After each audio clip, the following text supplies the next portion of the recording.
Alors, je m'appelle Laurie Larvent et j'ai soutenu une thèse de doctorat sur le mouvement missionnaire intérieur laïque en France, des origines à aujourd'hui. On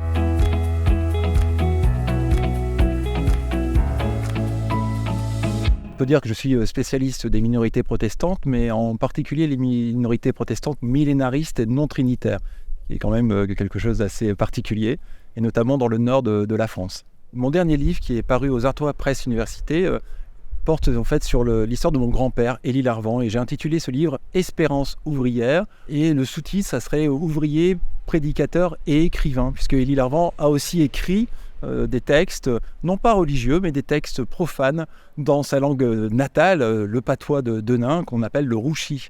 Alors, mon grand-père, c'est lui dont on parle dans ce livre, un prédicateur donc de grosso modo 1906 à 1954, date de sa mort. Alors effectivement, je ne l'ai absolument pas connu, il est mort bien avant ma naissance.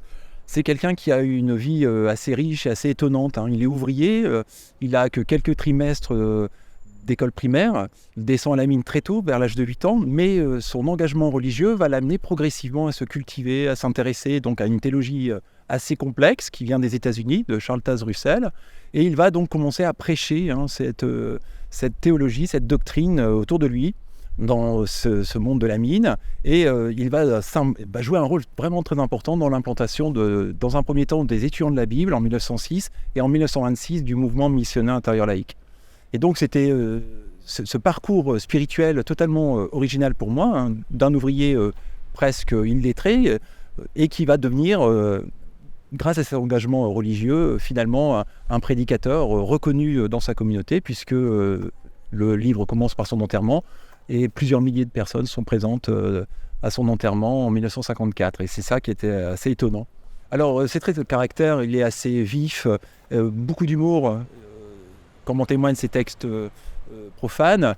Je pense aussi quand même qu'il avait un sale caractère, et il ne supportait pas l'autorité non plus. Et donc, il a eu quelques soucis avec ses chefs, même aussi ses chefs religieux, si on veut, puisqu'il est rentré parfois en conflit avec certains représentants de son mouvement. Alors, son enseignement religieux, en fait, reprend la doctrine de Russell, dont on parlait tout à l'heure.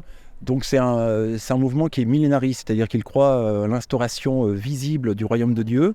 Ils sont même capables de le dater, c'est-à-dire 1914, qui est une date qui revient dans ses écrits, comme l'instauration définitive de ce millénium, de ces 1000 ans. Et donc, Élie va prêcher ça autour de lui.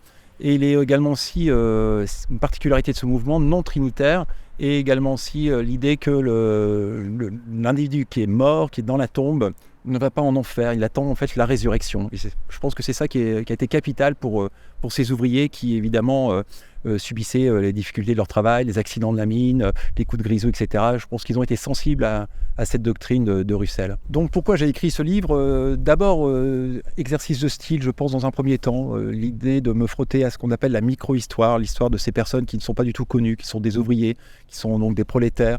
Et puis, de fil en aiguille, je me suis rendu compte que par l'intermédiaire d'Élie Larvent, c'était aussi tout un passé de Denain qui est ressuscité, si on veut, un Denain qu'on ne connaît pas, où on a oublié. On a toujours l'image de Germinal, de Zola, qui a d'ailleurs rencontré le propre père d'Élie Larvent, Ruffin Larvent. Zola est descendu dans la mine, au même endroit qu'Élie Larvent aussi.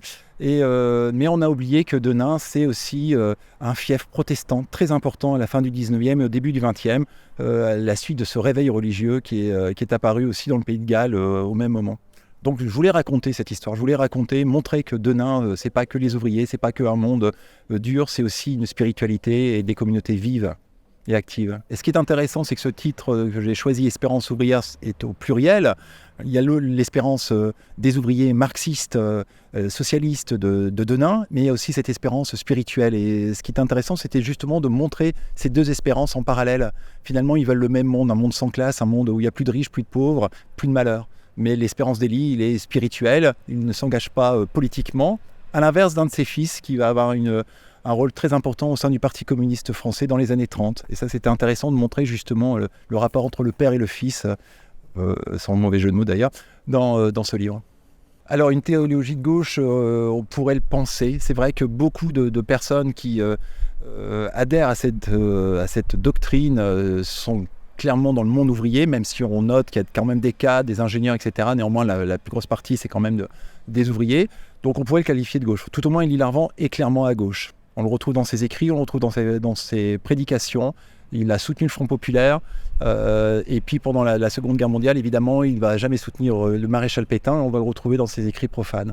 Alors, cette minorité protestante s'intitule à l'origine les étudiants de la Bible. Aujourd'hui, ça s'appelle le mouvement missionnaire intérieur laïque. Alors, ils sont très peu nombreux. On les retrouve essentiellement dans le Nord et le Pas-de-Calais. Donc, sur l'île, ça sera aux alentours de Nieppe. Et dans le Pas-de-Calais, c'est Lens, c'est Barlin, c'est Béthune.